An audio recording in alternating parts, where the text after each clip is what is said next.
This morning, protesters are getting ready to march on Florida's state capitol in Tallahassee to demand the repeal of Stand Your Ground.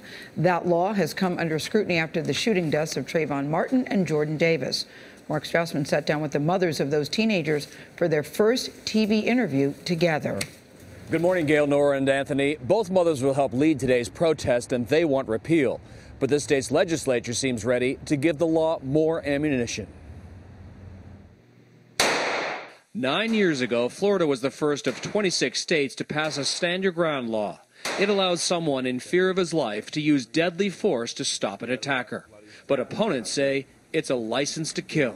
We don't have to have a law in place that says I need to shoot and kill someone and then ask questions later. Sabrina Fulton and Lucia McBath both lost 17-year-old sons to Florida gunmen who claim self-defense. These two moms are going to make positive change to make sure that Stand Your Ground doesn't continue to happen. Fulton's son Trayvon Martin was unarmed when George Zimmerman shot and killed him in 2012. Not guilty. The Crime Watch volunteer claimed self-defense. A jury acquitted him. Just last month, McBath watched a jury deadlock in Michael Dunn's murder trial.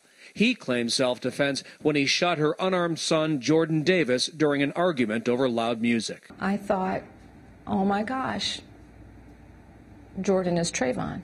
People who use the Stand Your Ground statutes are able to use it with no accountability. It gives them immunity for their criminal behavior. But Florida appears ready to expand its Stand Your Ground law, not repeal it. Lawmakers are considering two bills that would allow anyone in fear of his life to fire a warning shot. I think it's a clarification. State Representative Neil Comby, one of the bill's sponsors, wants reform for people like Marissa Alexander. In 2012, she fired a warning shot during a domestic dispute.